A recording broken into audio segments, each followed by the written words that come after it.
प्राचीन भारत के दक्षिण दिशा में स्थित नीलगिरी पर्वत की तलहटी में एक नगर था, अनंतपुर। यह नगर अपने विशाल नीलवासिनी नदी और शिव मंदिर के कारण प्रसिद्ध था। नगर के लोग श्रमशील, दयालु और भगवान शिव के अनन्य भक्त थे। उन्हीं लोगों में रहने वाला एक युवक था, विराज। विराज जन्म से ही अत्यंत तेजस्वी, लेकिन उसके जीवन में संघर्ष अधिक था। उसके पिता कहते थे कि उसे जन्म से ही कालसर्प दोष लगा है। नक्षत्रों के प्रभाव के कारण उसका भाग्य प्रायः विपरीत दिशा में बहता रहता। जो भी कार्य करता अटक जाता, मित्र दगा देते, धन हाथ से निकल जाता, मेहनत का फल अधूरा रह जाता, यहां तक कि उसका विवाह भी रुक गया। विराज ने ज्योतिषाचार्यों से लेकर साधु संतों तक सभी की सलाह ली। सभी ने एक ही उपाय बताया, कालसर्प दोष को समाप्त करने के लिए भगवान शिव की पूजा करो, नागों के राजा वासुकी की आराधना करो और महाकाल के द्वार पर प्रार्थना करो। लेकिन विराज के मन में एक प्रश्न हमेशा जलता, यदि भगवान शिव ही कल्याणकारी हैं, तो यह दोष मेरे जीवन में क्यों आया? एक रहस्यमय रात्रि, एक रात, विराज दुख में डूबकर नीलवासिनी नदी के किनारे बैठा था। सन्नाटा, अंधेरा और चांद की फीकी रोशनी, सब कुछ जैसे उसकी व्यथा को समझ रहे थे। अचानक हवा में एक सर्प के फुफकारने जैसी आवाज सुनाई दी। विराज ने डरते हुए पीछे मुड़कर देखा। एक विशाल नाग उसके सामने था, पर उसकी आंखों में क्रोध नहीं, करुणा थी। नाग ने कहा, मनुष्य, तू मुझसे क्यों डरता है? मैं वासुकी हूं, शिव के नीलकंठ, विश्व के रक्षक। तुझे जो कालसर्प दोष मिला है वह दंड नहीं, एक परीक्षा है। और विराज आश्चर्यचकित पर शांत था। उसने पूछा, मेरी परीक्षा किस लिए? वासुकी ने उत्तर दिया, तेरे भीतर एक महान शक्ति है, पर अहंकार के बीच छिपी हुई। जब तक तू स्वयं को शिव का अंश नहीं समझेगा, तब तक जीवन उलझता रहेगा। तो इतना कहकर वासुकी लुप्त हो गया। विराज मौन खड़ा रह गया। अब उसके हृदय में भय नहीं, जिज्ञासा थी। शिव मंदिर की यात्रा अगले दिन विराज ने अनंतपुर के प्राचीन शिवालय जाने का निश्चय किया। वह मंदिर सैकड़ों वर्ष पुराना था और कहा जाता था कि स्वयं भगवान शिव ने यहाँ तप किया था। मंदिर की दीवारों पर नागों की आकृतियां उकेरी गई थीं, मानो कालसर्प मुक्ति का संदेश देती हों। मंदिर के मुख्य पुजारी अष्टांगी बाबा ज्ञान के सागर थे। उन्होंने विराज को देखते ही कहा, शिव ने तुझे बुलाया है पुत्र। तू तैयार है वह मार्ग चलने के लिए जो संसार नहीं, सिर्फ आत्मा को दिखता है? विराज ने दृढ़ स्वर में कहा, हूं बाबा, मैं तैयार हूं। कालसर्प पूजा की दीक्षा। अष्टांगी बाबा ने विराज को पूजा का महत्व समझाया। रुद्राभिषेक, नाग पूजा और वासुकी स्तुति, महामृत्युंजय, जप, बिल्व पत्र से अर्चन, नवनागों का स्मरण, अनंत वासुकी, तक्षक, करकोटक, शंखपाल, पद्म, महापद्म, कुलिक, शेषनाग। बाबा बोले, सर्प शिव की ऊर्जा है। जो सर्प से भय खाता है वह अपनी ही ऊर्जा से संघर्ष करता है। शिव की शरण में जाओ तो सभी दोष समाप्त हो जाते हैं। द्वारा विराज को 21 दिनों का अनुष्ठान करने का आदेश मिला। साधना आरंभ। पहला दिन, प्रभात की बेला, घंटे की ध्वनि, धूप और दीप की सुगंध से भरा वातावरण। विराज ने शिवलिंग पर जल चढ़ाते हुए पहली बार महामृत्युंजय मंत्र को पूर्ण श्रद्धा से पढ़ा। औम त्र्यंबकम यजामहे सुगंधिम पुष्टिवर्धनम। ज्यों-ज्यों मंत्र की ध्वनि गूंजती, विराज के भीतर वर्षों से जमा भय किसी पिघलती बर्फ सा बहने लगा। रात को उसे स्वप्न में वही विशाल नाग दिखाई दिया। वासुकी ने कहा, पथ सही है विराज, तेरा कर्म बदल रहा है। परीक्षा का आगमन। अनुष्ठान के 5वें दिन ही एक बड़ा संकट आया। विराज के घर में आग लगी। लोग पानी लेकर दौड़े, पर आग जैसे रुकने का नाम ही न ले रही थी। सबने विराज को दोष दिया, तेरी पूजा अशुभ है। दिन विराज टूट गया, पर बाबा ने कहा, जब अंधेरा हटता है तो घना होता है। यह विनाश नहीं, शुद्धि है। अडिग रहो। विराज ने शिवलिंग के सामने प्रण लिया, जो भी संकट आए मैं शिव पर विश्वास नहीं छोड़ूंगा। से आग बुझ गई। लोगों की धारणा बदलने लगी, मानो शिव ने अपनी कृपा से सबको आश्वस्त कर दिया हो। 21वां दिन, अंतिम साधना। मंदिर में पूरा नगर इकट्ठा था। चंद्र ग्रहण की रात्रि, कालसर्प दोष निवारण का श्रेष्ठ समय। अष्टांगी बाबा ने विराज को नागमंडल के बीच बैठाया। चारों ओर दीप, धूप और शिव स्तुति की गूंज। विराज जप में लीन था। ओम नमः शिवाय, नाग देवता नमो नमः। अचानक तेज प्रकाश फैला, मानो स्वयं कैलाश का द्वार खुल गया हो। उस प्रकाश से शिव के त्रिशूल के समान एक दीप्तिमान चिन्ह प्रकट हुआ। इसके बीच में वासुकी नाग प्रकट हुए। उन्होंने कहा, तेरी परीक्षा पूर्ण हुई। काल सर्प दोष तेरे सिर पर था क्योंकि तेरे कर्म अधूरे थे। अब तू शिव का अनुग्रहित पुत्र बन गया है। वासुकी ने विराज के मस्तक पर स्पर्श किया। उसी क्षण विराज के अंदर की सारी नकारात्मक ऊर्जा शांत हो गई। मन निर्मल हुआ, अंतर्मन प्रकाशमय। नए जीवन का आरंभ अगले ही सप्ताह। विराज को उत्तम नौकरी मिली। रुका हुआ विवाह तय हो गया। घर के संकट समाप्त हुए। लोग उसे सम्मान की दृष्टि से देखने लगे। विराज ने मंदिर में एक नागेश्वर स्तंभ स्थापित करवाया ताकि कोई और जीवन काल सर्प पीड़ा से न झुके, बल्कि शिव की शरण में आकर मुक्त हो जाए। विराज का घर पुनः आनंद से भर गया था। उसकी मां के चेहरे पर वर्षों बाद मुस्कान लौटी। विवाह की तैयारियां शुरू हुईं, लेकिन वह जानता था शिव ने उसे यह शक्ति केवल अपने लिए नहीं बल्कि सबके कल्याण के लिए दी है। हर सुबह वह शिवालय जाता और वहीं भक्तों की समस्याएं सुनता। कई लोग बड़े संकट लेकर आते। किसी को संतान सुख नहीं था, किसी के व्यापार में घाटा, किसी के जीवन में लगातार बाधाएं। विराज मुस्कुराकर केवल यही कहता, डरो मत, शिव के घर में देर है, अंधेर नहीं। वासुकी का पुनः प्रकट होना एक शांत रात्रि। नीलवासिनी नदी के तट पर विराज ध्यान में बैठा था। अचानक नदी की लहरें चांदनी में चमक उठीं और एक दिव्य स्वर गूंजा, विराज। ही उसने आंखें खोली। उसके सामने फिर वासुकी प्रकट थे। वासुकी, तेरी शक्ति शिव की देन है। अब समय है कि तू इसे संसार के दुख हरने में लगाए। विराज, मैं कैसे सहायता करूं नागराज? वासुकी, अनंतपुर में ही नहीं, कई नगरों में लोग काल सर्प दोष से त्रस्त हैं। तू जा और एक काल सर्प मुक्त महायज्ञ कर। विराज ने अपने हृदय पर हाथ रखकर प्रण लिया, मैं शिव और नागों का संदेश फैलाऊंगा। वे महायज्ञ की तैयारी अष्टांगी बाबा ने घोषणा की। पूर्णिमा पर भव्य महायज्ञ होगा। हर वह व्यक्ति आए जो किसी अदृश्य बंधन में उलझा है। मैं क्या? पूरा नगर उत्साह से भर उठा। महिलाओं ने लाखों बिल्व पत्र माला तैयार की। युवाओं ने नदी तट को दीपों से सजा दिया। पंडितों ने रुद्रपाठ का महामंडल बनाया। यह आयोजन इतना विशाल था कि आस पड़ोस के नगरों से भी लोग आने लगे। पर जहां प्रकाश बढ़ता है, अंधेरा भी चुनौती देता है। बाधाओं का तांडव महायज्ञ से 3 दिन पहले अचानक मौसम बिगड़ने लगा। काले बादल छा गए। बिजली की गड़गड़ाहट से लोग भयभीत हो उठे। मंदिर की दीवारों में एक दरार भी दिखाई दी, जिससे विवाद फैलने लगा। यह यज्ञ अशुभ है, इसे तुरंत रोको। यह जनता का भरोसा डगमगाने लगा। तभी विराज ने ऊंचे स्वर में कहा, यह शिव की परीक्षा है, हम पीछे नहीं हटेंगे। अष्टांगी बाबा मुस्कुराए। शिव भक्त अगर अडिग है तो स्वयं शिव मार्ग बनाते हैं। पूर्णिमा, सिद्धि की रात। पूर्णिमा का चांद आकाश में झिलमिलाते कंचन पात्र जैसा चमक रहा था। हजारों लोग एकत्र, रुद्र मंत्रों की गूंज, हवन कुंड में दिव्य अग्नि। विराज ने स्वयं शिवलिंग का रुद्राभिषेक किया। ओम नमः शिवाय, एयूएम हौजू सा, एयूएम नागदेवाय नमः। जैसे ही अंतिम आहुति दी गई, अचानक धरती थोड़ी कांपी। अग्नि प्रचंड ज्वाला बन गई, मानो कोई दिव्य शक्ति उतर रही हो। अग्नि से उभरती विशाल ऊर्जा आकाश तक पहुंच गई और उसी क्षण मंदिर की दरार स्वयं जुड़ गई।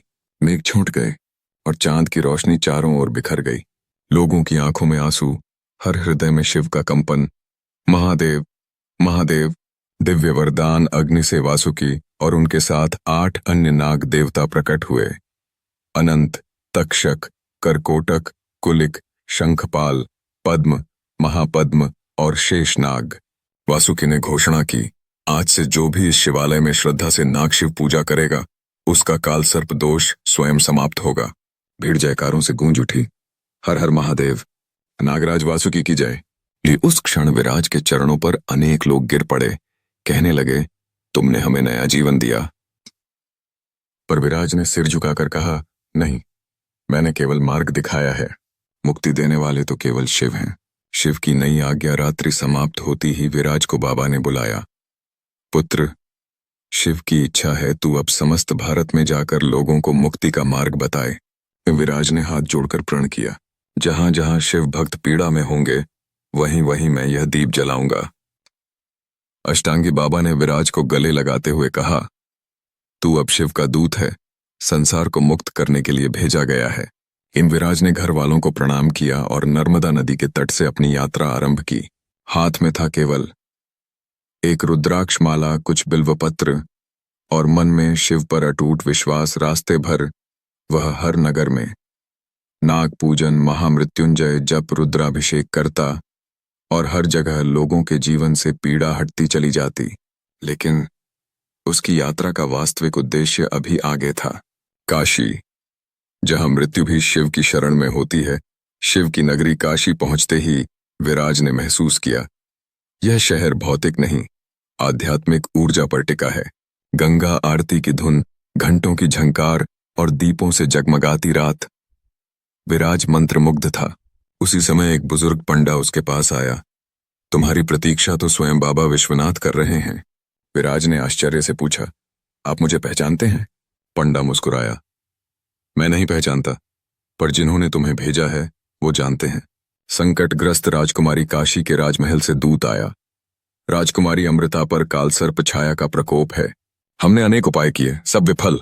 राजा स्वयं विराज के चरणों में गिर पड़े। मेरी बेटी को बचा लो भक्त, उसके प्राण डोर पर हैं। विराज राजमहल पहुंचा। कमरा अंधकार और तंत्रबद्ध छायाओं से घिरा था। राजकुमारी बेहोश थी। उसकी सांसें मानो किसी अदृश्य नाग द्वारा जकड़ी हुई थीं। अचानक कमरा हिला। एक तीव्र फुफकार गूंजी। एक दुष्ट कालसर्प प्रकट हुआ। कालसर्प से अभूतपूर्व संग्राम। उस सर्प की आंखें अंगारों की तरह लाल व गर्जा। यह कन्या मेरे पूर्व जन्म की शापग्रस्त है। विराज ने दृढ़ स्वर में मंत्र जपा। आउएम नमः शिवाय, एयूएम नागरूपाय नमः, एयूएम वासुकये नमः। कमरा दिव्य प्रकाश से भर गया। अचानक वासुकी नाग स्वयं प्रकट हुए। वासुकी गरजे, झूठ, काल सर्प दोष किसी का दंड नहीं, कर्म की दिशा सुधारने का अवसर है। दुष्ट सर्प विराज पर झपटा। विराज बेखौफ शिव मंत्रों का उच्चारण करता रहा। चंद क्षणों में वासुकी ने उस दुष्ट शक्ति को अपने वश में कर लिया और बोले, अब यह कन्या मुक्त है। राजकुमारी की चमत्कारिक मुक्ति। राजकुमारी ने पहली बार आंखें खोली। उसका चेहरा चंद्र सी शांत, जीवन लौट आया था। राजा ने भावुक होकर कहा, तुम्हें स्वर्ण रत्न जो चाहे वह देंगे। विराज ने सिर झुका लिया। मुझे केवल शिव का आशीर्वाद चाहिए। उसी क्षण मंदिर की घंटियां अपने आप बज उठीं, मानो बाबा विश्वनाथ ने प्रसन्न होकर संकेत दिया हो। एक रहस्य का खुलासा। वासुकी ने विराज को अकेले बुलाया। तेरी यात्रा अभी समाप्त नहीं विराज। शीघ्र ही तू उस शत्रु से मिलेगा जो नागलोक को नष्ट करना चाहता है। विराज कौन? वासुकी तक्षक का शत्रु, कालहरण, जो कालसर्प दोष का दुरुपयोग कर दुनिया को अंधकार में डुबोना चाहता है। विराज ने निर्णय ले लिया, जब तक शिव की सांस मेरे भीतर है, मैं किसी अधर्म को सफल नहीं होने दूंगा। काशी में राजकुमारी अमृता की रक्षा के बाद विराज मंदिर के प्रांगण में ध्यान कर रहा था। अचानक धरती में हलचल हुई। नदी की लहरें विपरीत दिशा में बहने लगीं और उसके सामने प्रकट हुए तक्षक नाग। उनकी आंखों में चंद्रमा सा तेज था। उन्होंने विराज की ओर झुककर कहा, विराज, तू अब मानव नहीं, शिव का दूत है। नागलोक में एक महाविनाश खड़ा है, तुझे मेरे साथ चलना होगा। विराज ने बिना प्रश्न किए स्वीकृति दी। तक्षक ने अपनी नागमणि उठाई। उसकी किरणों से धरती में एक दीप्तिमान द्वार खुला। विराज ने मन में कहा, शिव, मेरा संरक्षण करना। और वह नागलोक में प्रवेश कर गया। अद्भुत नागलोक, नागलोक, जहां पृथ्वी के नीचे प्रकाश था, रत्नों से भरी गुफाएं, चारों ओर नागों की दिव्य जाति और महामणि की ऊर्जा से भरा वातावरण। परंतु इस दिव्यता के पीछे एक गहरा भय और उदासी थी। सभी नाग हताश थे, क्योंकि एक दुष्ट शक्ति धीरे धीरे नाग शक्तियों को निगल रही थी। कालहरण, अंधकार का रक्षक। तक्षक ने एक विशाल सभा में घोषणा की, समय आ गया है कि शिव के दूत विराज को हमारा सबसे बड़ा शत्रु दिखाया जाए। भूमि कांपी, धुआं उठने लगा और अंधकार के बीच से एक विशाल आकृति प्रकट हुई। आंखें अंगारों सी, शरीर सर्पों की उलझी जंजीरों सा, आवाज जैसे हजारों मरणासन्न नागों की फुफकार। कालहरण, उसने उन्मादित हंसी के साथ कहा, मैं वही हूं जिसे तुम दोष कहते हो। मैं कर्मों की जंजीर हूं, मैं मनुष्यों के भय पर पलता हूं। उसने विराज की ओर उंगली उठाई। तू वही है जिसने मेरे अनेक बंधन तोड़े। अब मैं तुझे नष्ट कर संसार को काल सर्प पीड़ा में झोंक दूंगा। विराज का पहला सामना कालहरण ने भयंकर आक्रमण किया। नागलोक में अंधेरा फैल गया। विराज के पैरों के नीचे जमीन आग की तरह तपने लगी।